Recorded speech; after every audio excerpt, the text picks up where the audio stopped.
Welcome to this exciting session today where we talk with William Dalrymple. His Twitter bio describes him as a historian, art historian, photographer, Mehrauli goat herd, kabutarbaz, and badfarosh. Writes the occasional book. His occasional writing has led to an impressive repertoire of 12 books ranging from travelogues to historical narratives, articles, and a variety of curating projects. He moved to Delhi in 1989, where lived and researched for his second book, City of Jinns, which went on to win the Thomas Cook Travel Book Award in 1994, and the Sunday Times Young British Writer of the Year Award that same year. Over the years, he has been awarded with many prestigious laurels and honorary doctorate of letters. He is a fellow of the Royal Society of Literature, the Royal Geographical Society, and of the Royal Asiatic Society, and is a founder and co-director of the Jaipur Literature Festival. Delhi so bewitched him that he made it his second home and set up residence with his family in a farmhouse in Mehrauli. William's writings of India's past is a mesmerizing blend of facts and imageries that sets his books apart from others in the genre. He made history readable, if I may say so. So today we are going to take a look at Delhi through the eyes of William Dalrymple. William, welcome to our conversation. Thank you, Loveleen. Thank you for having me, and thank you all for listening. I'm amazed that as many people have turned up as have. Yeah. So the benefit of a hot afternoon in lockdown. Yes, that's true. Everybody's zooming in, and webinars. This is the new normal. So we'll start with Delhi, questions on Delhi at the first. Since you've written the City of Jinns, there's been a drastic change in the topography and culture of Delhi. Does Delhi still remain your favorite city? And what fascinates you the most about it? I don't know if it remains my favorite city. There are other places I'd like to go for holidays. I mean, the world is full of, pretty tourist towns that it's lovely to spend a week in. But it's certainly the place I have chosen to make my life and the one I love living in. You're right, the city I live in now is very different from the city I moved to in 1989. Delhi has moved from being, about 1 million people to being, well, if you look from space and count Gurgaon, Noida, and the Greater Capital Region, it's 26 million. It's the second biggest urban space in the world after Greater Tokyo. And there are many negative things that have got worse, most notably the air quality and the pollution, the roads, which used to be startlingly empty and are now sort of jammed, or not today, but until lockdown used to be jammed to breaking point. There are many positive aspects too, though, and Delhi haters, I think, often overlook the many positive things. Everything I loved about Delhi is still there. You can still go to the Jama Masjid and see the kebab sellers outside and the storytellers and the old Sufis wandering around the old city. You can still go and explore Nizamuddin, Kabutarbaz, all that wonderful old Delhi world is still intact. It hasn't gone. With the difference that now Delhi, rather than being a kind of Sarkari Punjabi city full of refugees from 1947 and where everyone had a government job, it's now a megalopolis with, it's the one place in India where you can see all of India. There are areas of Humayunpur where you can find Tibetans and Nagas and people from Imphal and so on. There are other areas where, Siar Park is full of Bengalis.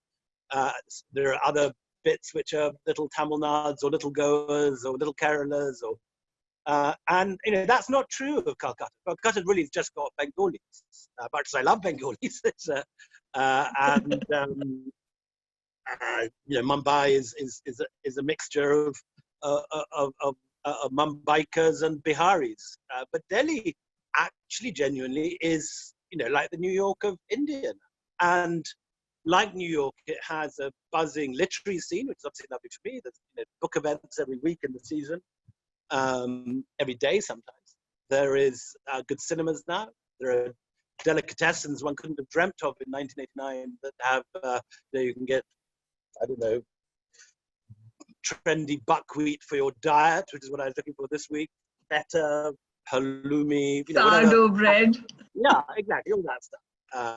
Yeah, opera, you can go and get croissants as good as you can get in Paris. And none of that was there in 89, particularly the croissants. I remember terrible croissants at the Taj Hotel. You used to pay, even then, a fortune for a terrible croissant. So I mean, it's still got at the heart its character. And yet it's also now a big international city with a big buzzing metropolitan vibe, which it didn't have then. So I'm not planning to leave. I love it. And I mean, which is not to say, and I should say this straight up, that there are not a million things about Delhi that one would like to change. It's attitude to women, it's aggression, it's road rage, particularly the pollution and the smog. But I can say that I'm never bored. It's still every day something weird happens that makes me think again about the city I thought I knew. Still, I'm finding monuments or museums or lovely Havelis I've never seen, even though I've been trawling around the alleys of this place for 30 years now. And in the National Archives, there are the materials for all my books. So in all these ways, it's a lovely place to do. And I'm sitting here in a farmhouse. I've got a beautiful Amultas tree in full bloom outside. Oh, beautiful!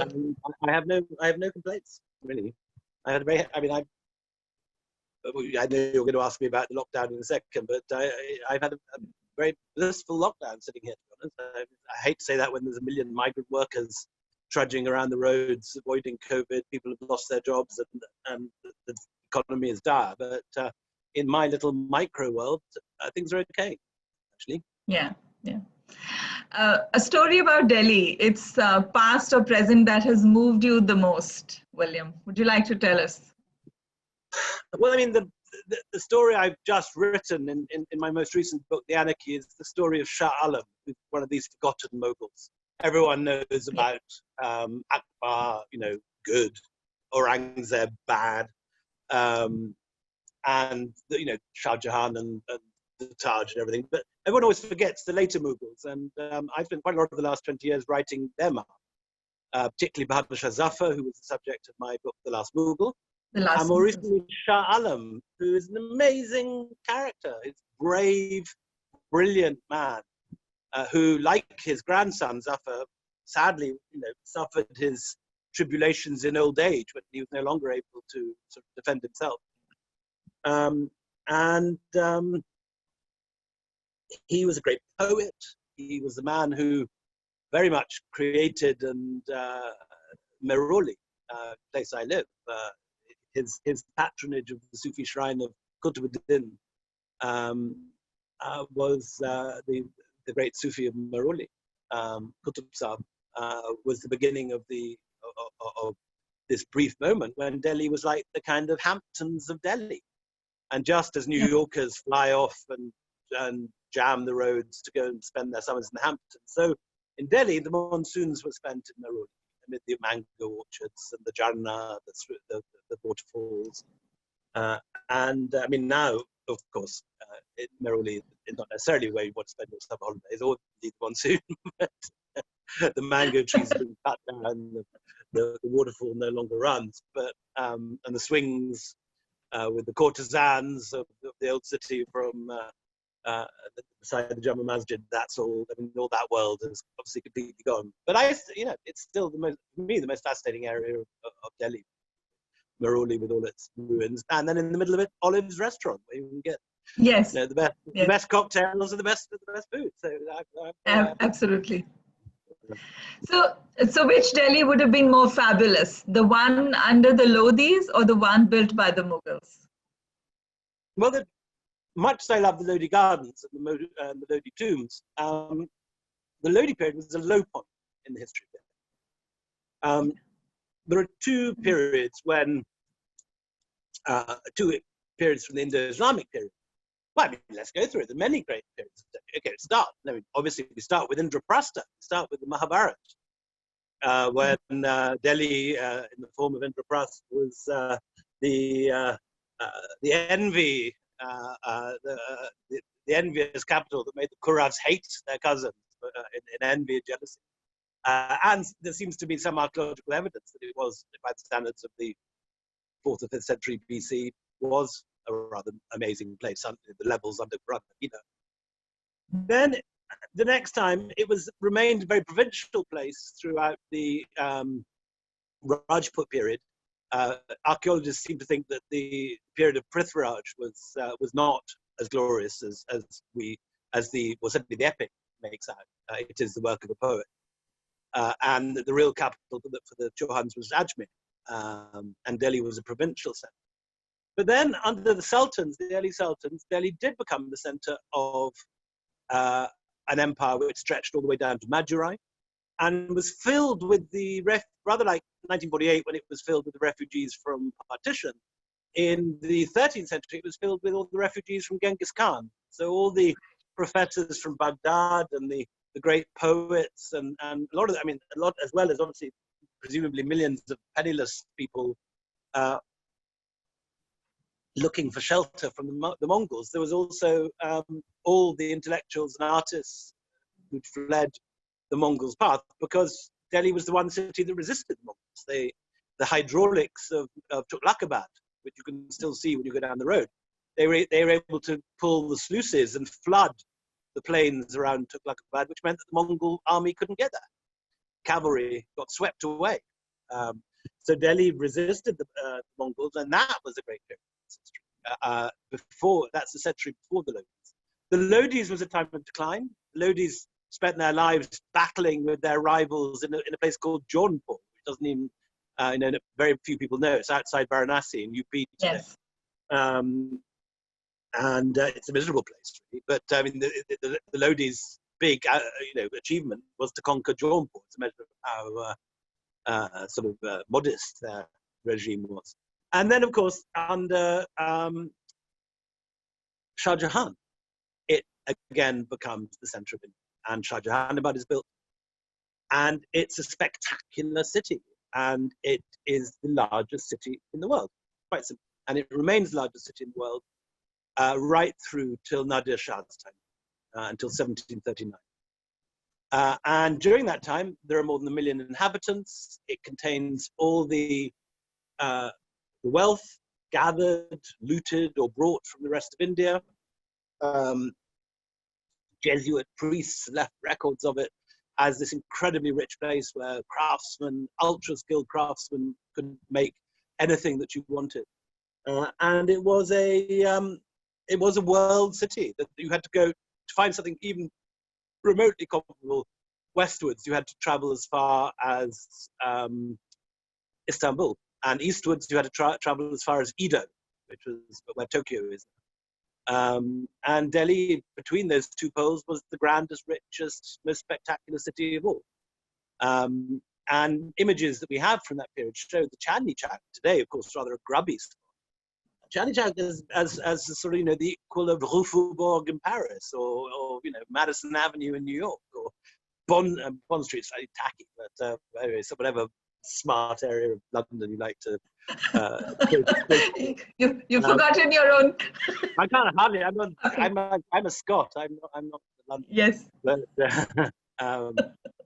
Princes Street for Edinburgh. Princess Street. Yeah, well said. But So those were the great periods of Delhi's might and glory. And who knows what lies ahead in the future? We can tackle the pollution and the traffic and get a slightly better government. Yeah, true. I'm an optimist for Delhi and for India.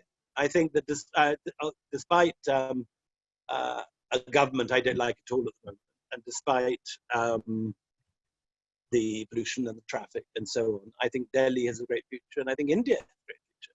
I think that India is going to have to screw up magnificently not to be one of the big two powers, or one of the big three powers left at the end of the century. I mean, I like that. It's possible for India to screw up. We know how. I like the optimism, William. But I mean, everything is going for India. Yes.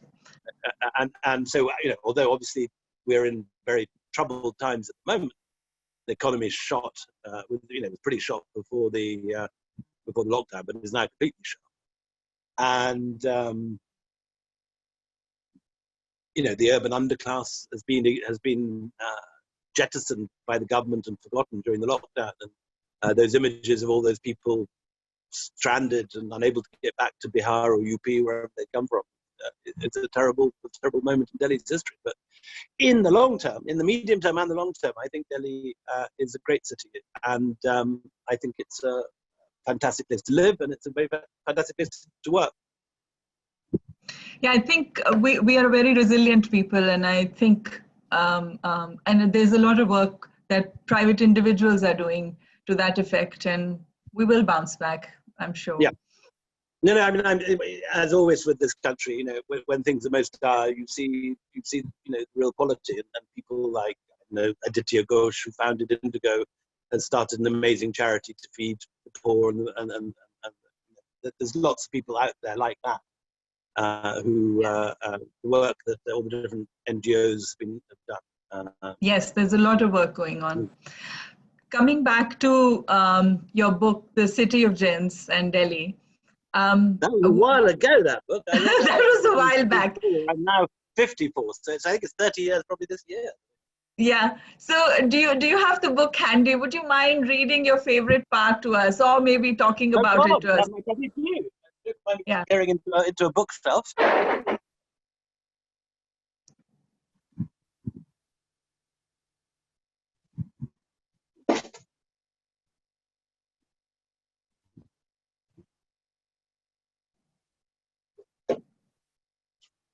Sorry, I should have had a copy ready and sitting by my.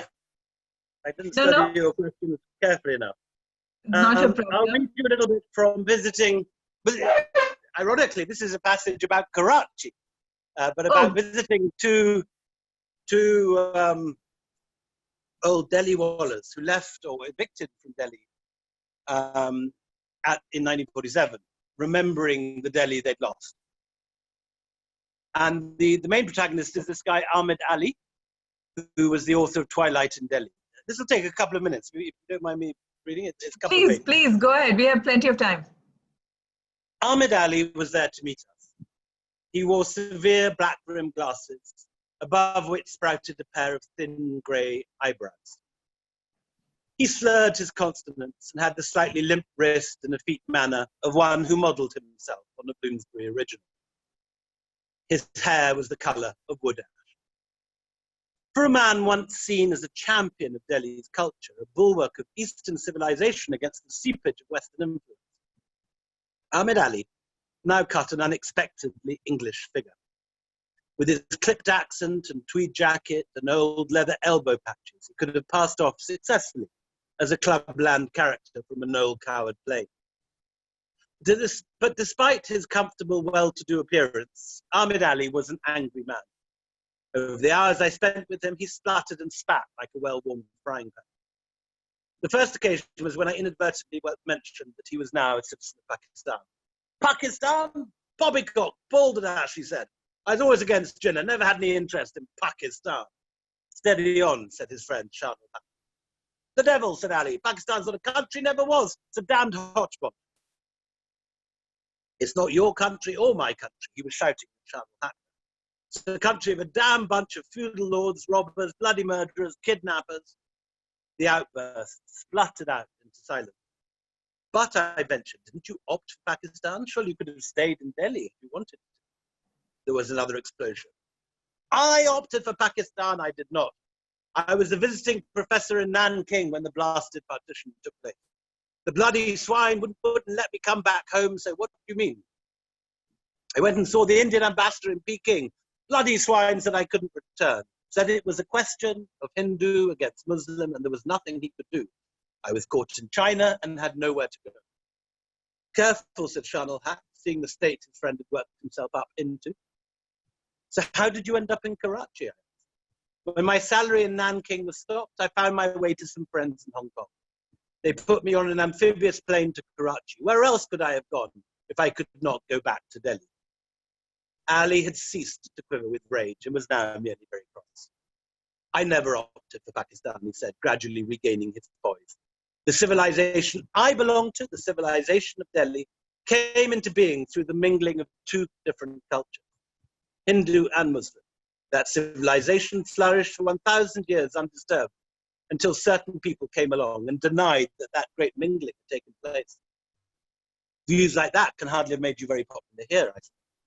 They never accepted me in Pakistan, damn it. They've weeded me out. They've published my books. They've deleted my name. When copies of Twilight in Delhi arrived at the Karachi customs from India, they sent them back. Said the book was about the forbidden city across the border. They implied the culture was foreign and subversive. In that case, I said, couldn't you go back to Delhi? Couldn't you reapply for Indian citizenship? Now no country is my country, said Ali. Delhi is dead. The city that was, the language, the culture, everything I knew is finished. It's true, said Shah-Ul-Haq. I went back 13 years after partition. Already everything was very different. Before partition, it was a unique city, said Ali. Although it was already very poor, still it preserved its high culture. That high culture filtered down to the streets. Everyone was part of it. Even the milkman could sing Mir and Dagh. The prostitutes would sing Persian songs and recite Hafiz. They may not have been able to read and write, but they could remember the poets and the language, said Shah. You cannot conceive how chaste Delhi Urdu was, and how rich, said Ali. Every mahalla had its own expressions. The language used by our ladies was quite distinct from that used by our men. Now the language has shrunk. So many words are lost. We talked for an hour about the Delhi of their childhood and youth. We talked of the eunuchs and the Sufis and the pigeons and the poets. The monsoon picnics in Maruli and the jinn who fell in love with Ahmad Ali's aunt. We talked of the sweetmeat shops that stayed open until 3 in the morning. The sorcerers who could cast spells over a whole mahalla, the possessed women who used to run vertically up the Zanana walls, and the miraculous cures effected by Hakim Ajmal Khan. The old men swam together through great oceans of nostalgia, before finally coming ashore on a strand of melancholy. But all of this is no more, said Ali. All that made Delhi special has been uprooted and dispersed. Now it is a carcass without a soul, said Shah-Ul-Haq. I am a fossil, said Ali, and Shah-Ul-Haq is on his way to becoming it. But nevertheless, I insisted, if you both love Delhi so much, wouldn't you like to see it one more time? I will never see that town again, sir. Once I was invited to give some lectures in Australia. There was a mechanical fault and the plane was diverted to Delhi. The plane landed, but I refused to get out. I said, I'm not getting out. I don't have to. You call your damn chairman, but I'm not putting one foot on that soil which was sacred to me and now has been desecrated. They got the entire staff of the airport there to get me out, but I didn't move. How could I? How could I revisit that which once was mine and now was no longer mine? When they asked why I was behaving as I was, I simply sat in my seat and quoted Mir Taki Mir at them. What matters it, O breeze, if now has come the spring, when I have lost them both, the garden and my net. What would happen, I asked. The swine were all Punjabis, said Ali. Tell you the truth, I don't think they understood a bloody word that I said. Oh, fascinating. I love the characters in the book, William. There's so many brilliant characters in the book. So many are dead now, I am sad to say. I mean, Ahmed Ali is no longer alive. Shah-Ul-Haq is dead.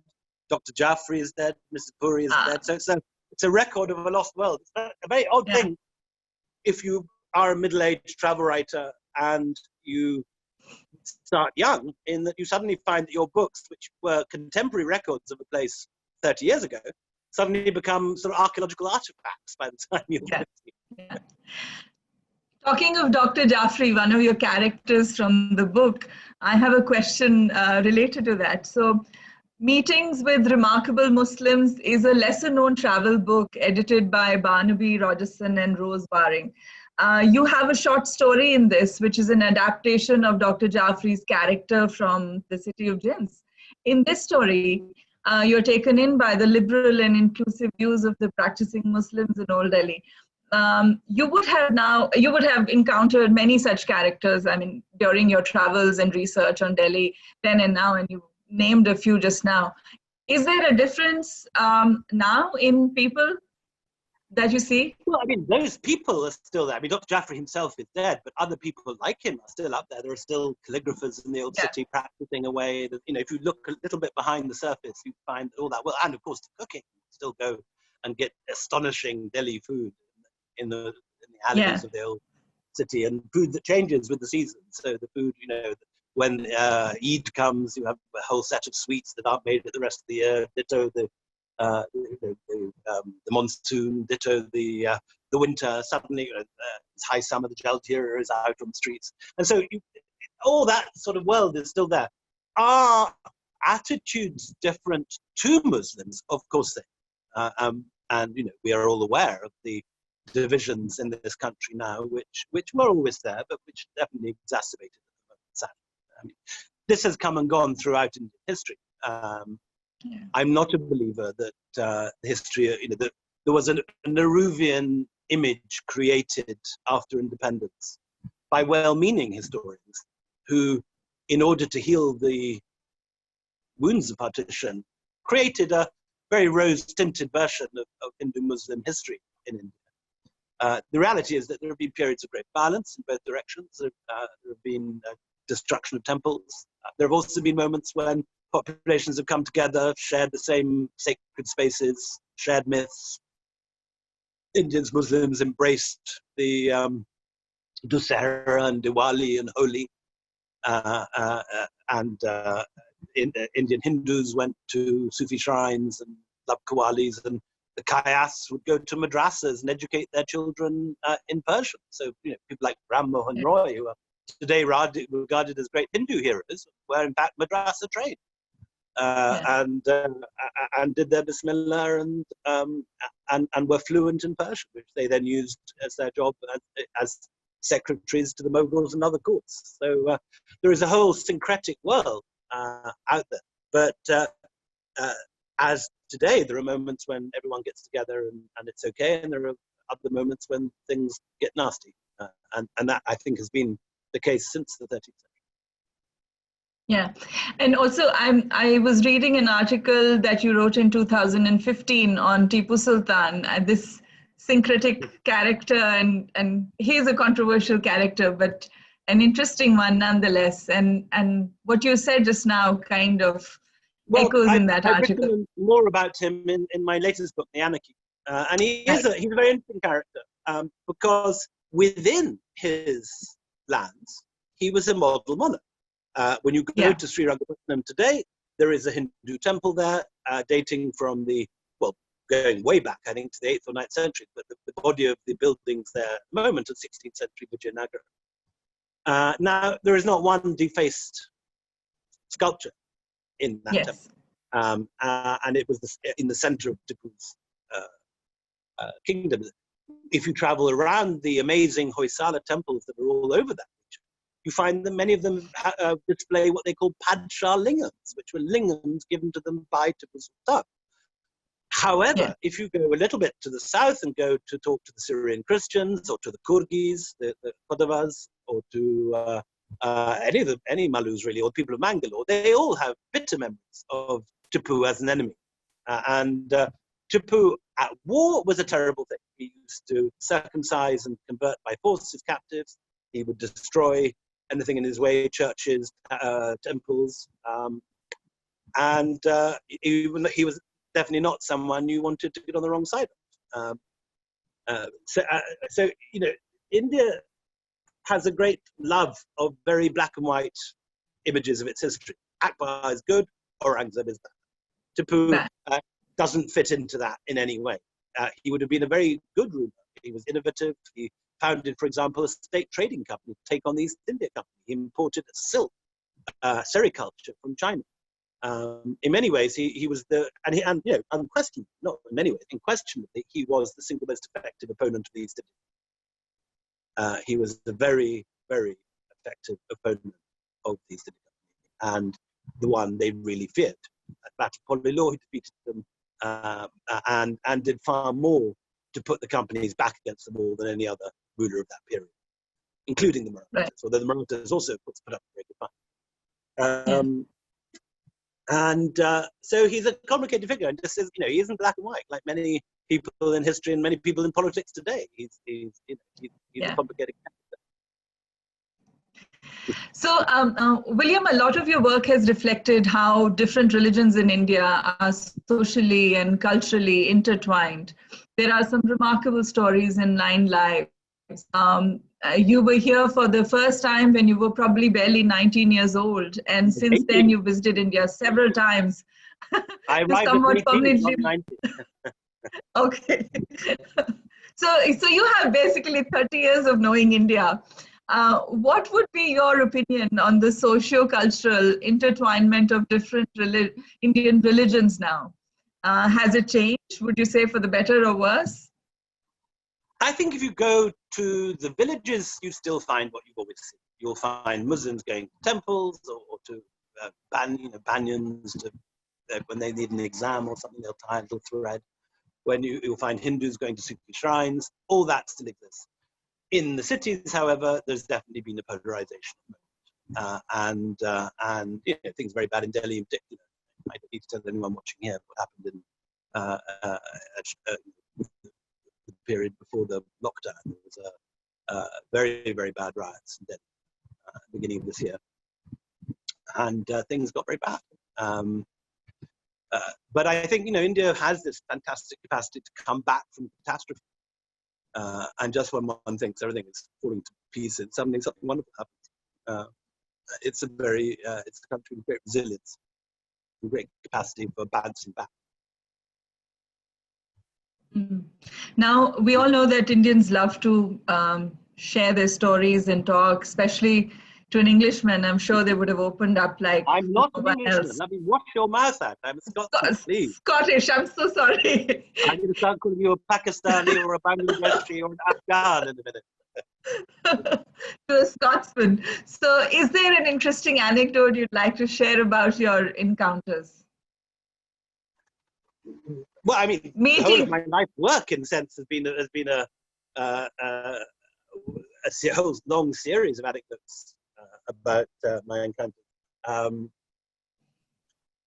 To choose one, what would I choose? Well, I mean, 9 Lives is, in a sense, my most recent travel book, although it's now 8 years old.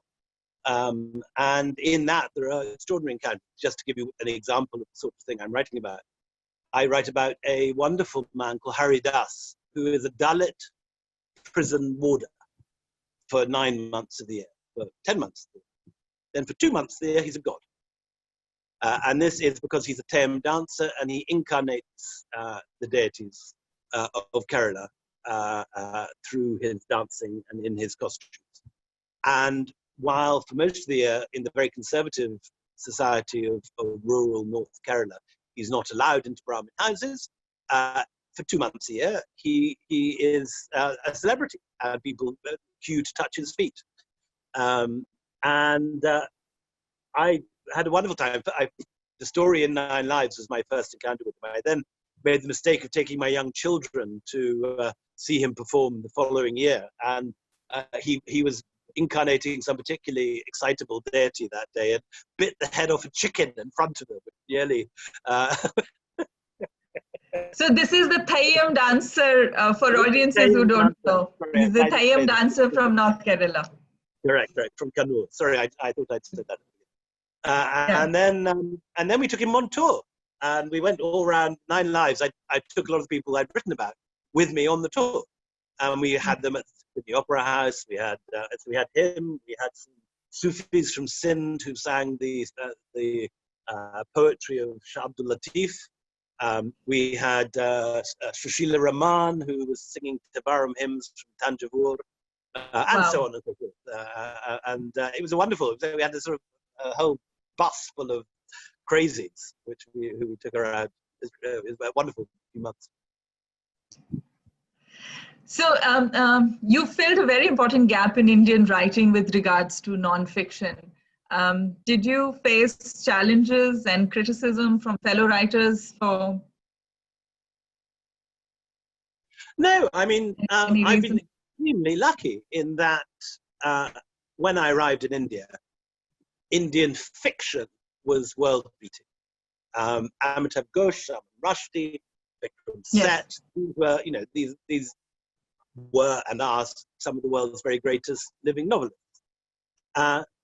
But while you were finding Indian writers every year on the Booker shortlist, you know, I should mention also Aravinda Diga and Kiran Desai and Arundhati Roy. You know, there's this extraordinary first 11 of Indian fiction, which would have beaten any team out there. But there was not an equivalent team or any sort of team at all, really, in non-fiction. And there was no one writing prize-winning biography or very, very little narrative history. India has a very remarkable historiographical tradition with some amazing historians like Irfan Habib and Ram Thapa and so on. But they tended to be at that period of the left, and the left doesn't do biography. The left believes everything is about economic and social. The far left believes everything is about economic and social forces, invisible but controlling all our lives. And therefore, the kind of history that people actually like to read, which is stories about human beings, with history with people in it, was not being written. Recently, Sunil Kulnani put it very nicely. He said, the Indian past is a curiously unpeopled place. I have been very lucky in that I was able to write history here with very little competition in the kind of books I was writing. It's now changing. There are wonderful writers like Aravind Poti or Manu Pillai coming up who are spectacular writers, and I'm sure will go on to win the great non-fiction prizes. But for 20 years, I kind of bizarrely had the non-fiction field in my period to myself. I mean, there were people like Ram Guha writing brilliantly in on the modern period, the post-independence India. But really, there was no one writing the kind of books I was writing at all for 20 years. And I built my career, I suppose, in that space. Yeah, fascinating. And now you're kind of moving, you're writing a little bit towards art as well, and you curated an exhibition across the world, the latest one being at the Wallace Collection in London on Forgotten Masters, Indian paintings for the East India Company. Extended for another 2-3 months, which is wonderful. And then what sparked this interest in art? Sorry. I've always been interested in art. At Cambridge, I studied both history and art history. Okay. So I'm a trained art historian, and it's always been the other half of I mean, one of the things that's always drawn me to history is the art, and vice versa. So it's not something new. And I curated another show in New York at the Asia Society of late Mughal art 10 years ago. So this is something which I've been longing to do, and finally had the offer to and the resources to put on this show. But my current project is a very different one that I've been working under lockdown, if I can say. I've just finished with The Anarchy, the last of a series of 4 books, The Company Quartet, which is a history of the period between the end of the Mughals, between the death of Aurangzeb and the 1857 uprising, the great uprising called in Britain the Sepoy Mutiny, and in India known as the First War of Independence. And those 4 books are White Mughals. Sorry, the first book, I suppose, chronologically, is The Anarchy, which tells about the opening of the company and the fall of the great Mughals. Second one is The White Mughals. Third one is Return of the King, about the East India Company's expedition to Afghanistan, disastrous. And the fourth is The Last Mughal. The Last Mughal. So that now they're going to be produced in a box set next year as the Company Quartet, and in a sense that's 20 years work, boxed, wrapped, completed.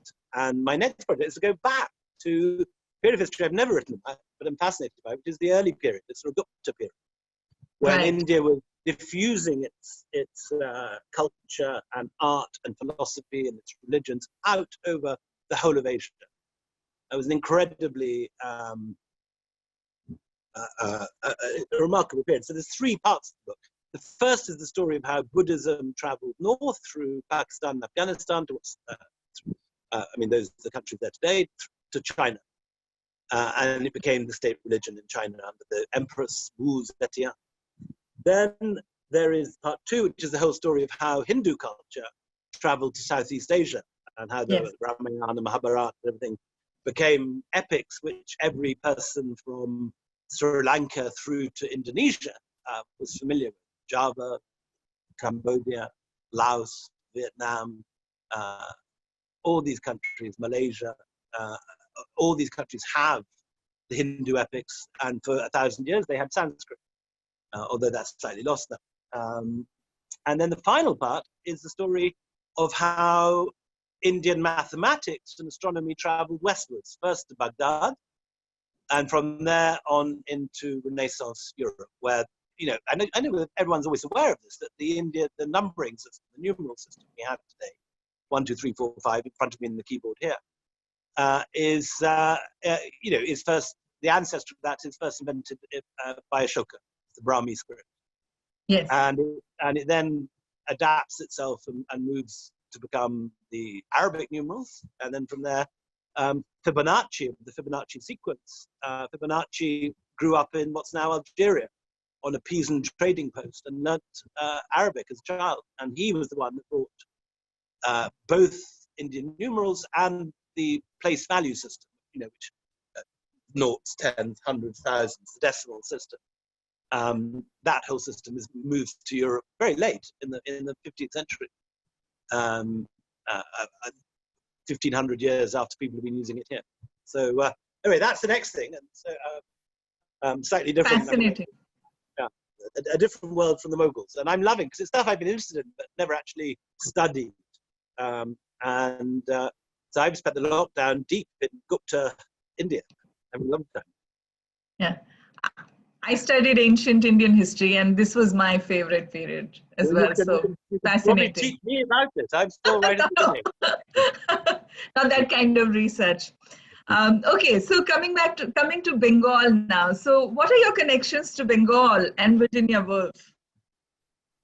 So I'm technically Anglo-Indian. I've got a great grandmother from Chandanagar. And maybe that's why I'm so garrulous and sort of pseudo-intellectual. My Bengali bit of me. I didn't know any of this when I arrived in India for the first time. I didn't know any of it. I found it during the research for White Moguls. There was this woman called Marie Monica, who we only know her name she took when she converted to Catholicism. She was presumably a Bengali Hindu, I don't know what caste, married a Frenchman, and their daughter married my great-grandfather. So I'm part Bengali, and many of generations of my family lived in Bengal. The Scots were very big in the East India Company, and my background is exactly the background of the sort of Scots who went to India, which is posh but poor. You never got the real tops, the lords, the ladies, the fancy pants, marquises and dukes never went out to India because they didn't have to. It was extremely risky business joining these. Most kids that went out didn't come back. It was that simple.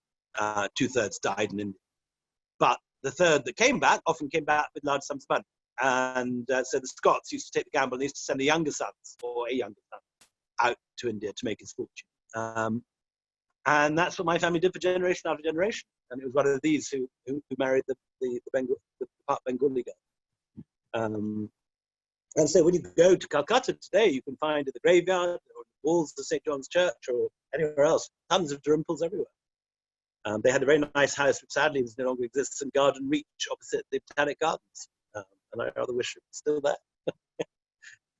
Sounds a lot more lavish than my rented farm in Meruli. Right. You've recently written the foreword for Fenton Cognac's book on the Cognacs, The Last of the Tattooed Headhunters. Which other budding Indian writers would you recommend for readers? Oh God, there's so many. I mean, there's a wonderful generation of both fiction and non-fiction coming up. Of non-fiction, I mentioned two already. Ira Mukoti, who's just written a wonderful biography of Akbar. And Manu Pillai. And Manu Pillai, who wrote The Rebel Sultan. Those are the two star players, I think, in non-fiction. In fiction, there are so many. Who to single out, who have I really enjoyed lately? Avni Doshi was this year's sort of Girl in White Cotton. I think it's an extraordinary debut novel. But I mean, all the obvious ones: Arundhati, Amitabh, Vikram, Kiran. Yeah. All those remain at the height of their powers. There's also, of course, a remarkable crop of novelists over the border.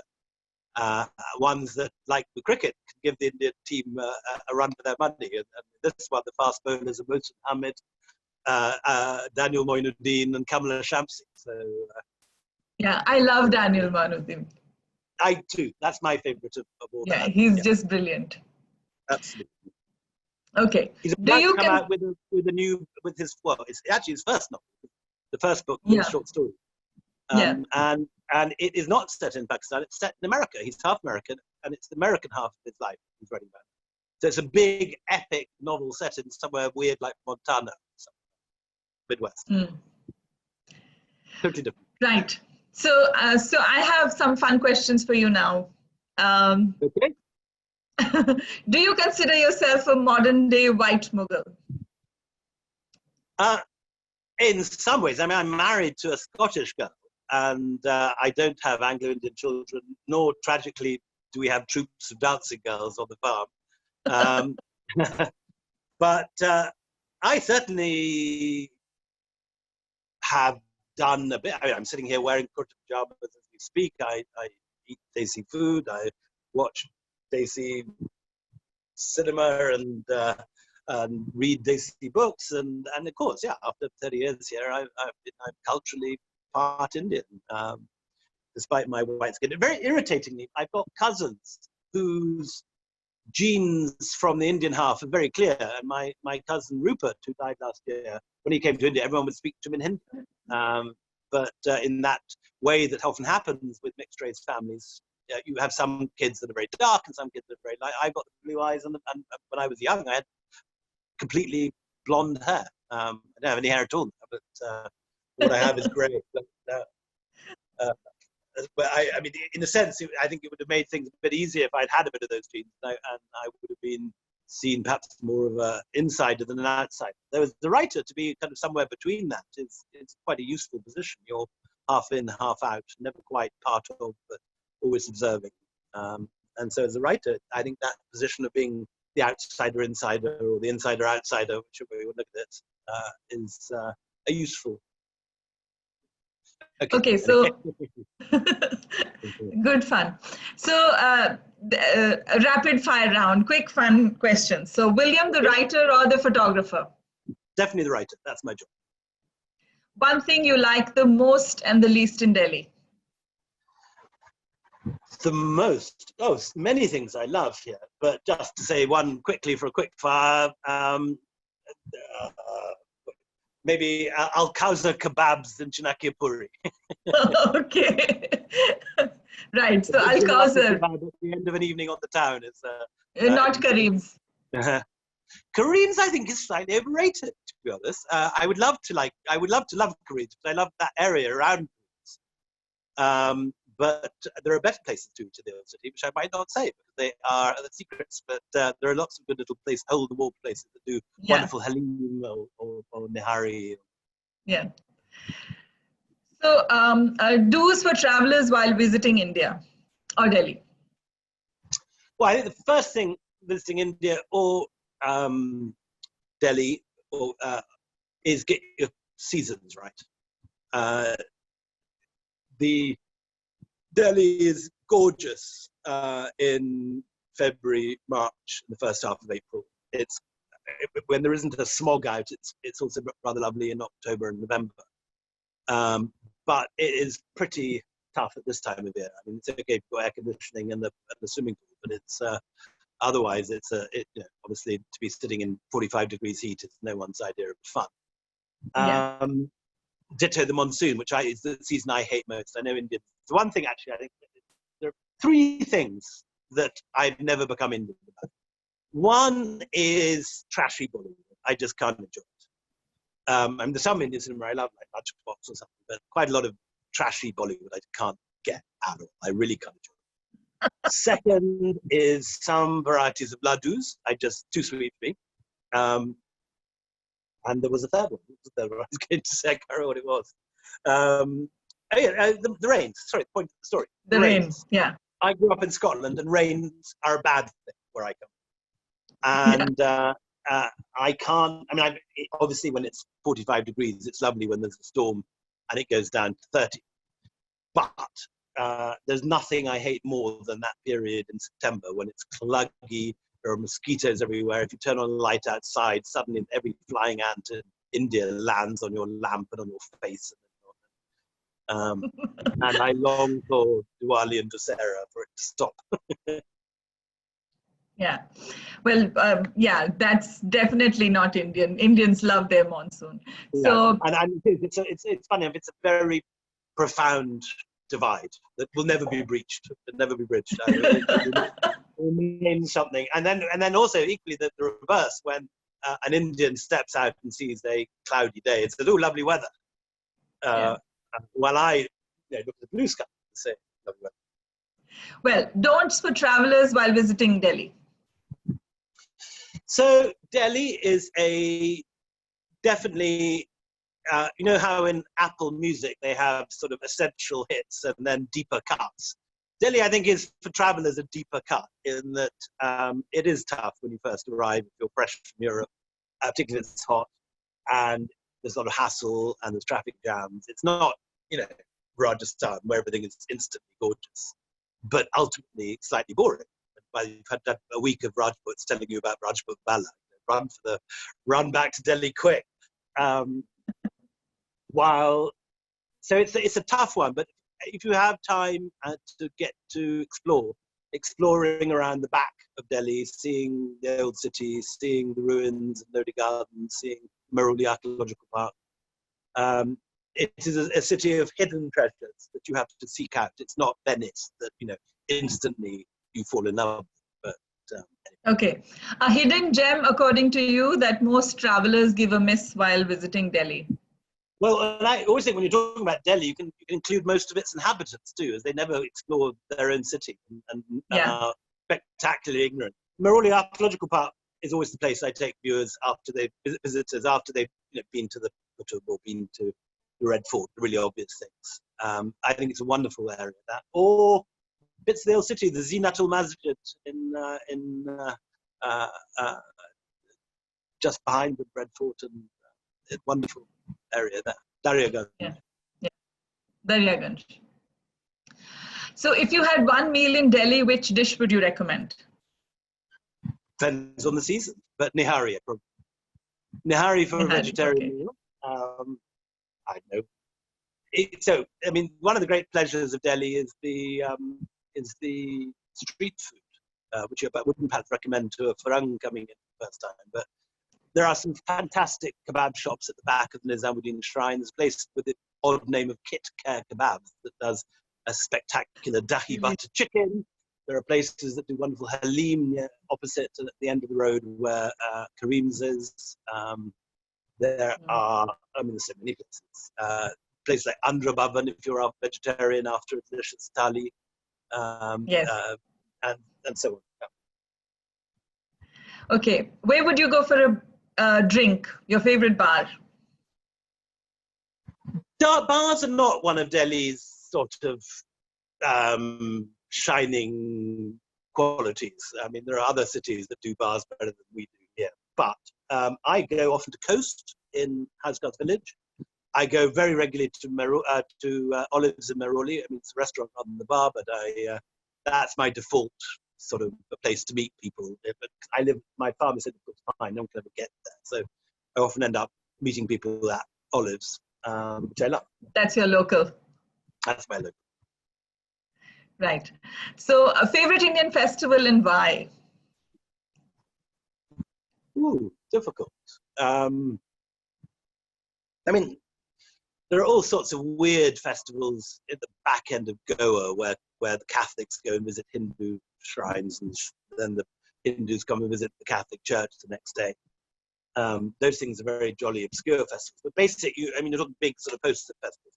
I'm not a huge fan of Holi. I loved it when I first arrived, but middle age, it's less fun than it is when you're a kid of 20. What do I mean, Diwali is always fun. Lots of gambling, good parties. Yeah. Okay, that one word in Hindi or Punjabi that every traveler should know while visiting Delhi. Well, I think Delhi, Ben George, probably. Oh, God. They should know what's being shouted at them. Don't expect me to translate that. All right. Right. So that was fun, William. It was. Just thinking it's not a nice thing to have shouted at. Yeah, it was great fun chatting with you. We have lots of questions, so I think we have time for just maybe one or two questions. I don't know. I'm disappear in 2 minutes, but please, a question or two will have. Yeah, you'll have to go in 2 minutes. So just one question we will take then.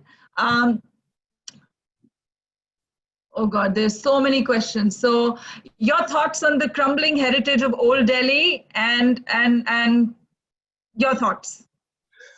Well, it makes me terribly sad how bad this country is dealing with its amazing heritage. This city and this country is full of the most amazing monuments which are falling apart. The ASI hasn't got money or the resources to go after it. The museums are miserable. And while it's very nice to go to somewhere out in the boonies of Madhya Pradesh and find a world-class monument that no one's ever visits, that is grassed over, like Udaygiri or Sanchi or something, has no tourist infrastructure, but is the sort of monument that anywhere else in the world would be a world-class World Heritage Site. While that's very nice, it does make me weep. With Zafar Mahal, my local palace, every month another balustrade disappears, a jali's stolen, something's fallen down, and the ASI does nothing to look after it. I mean, it's not, in a sense, it's not entirely the ASI's fault.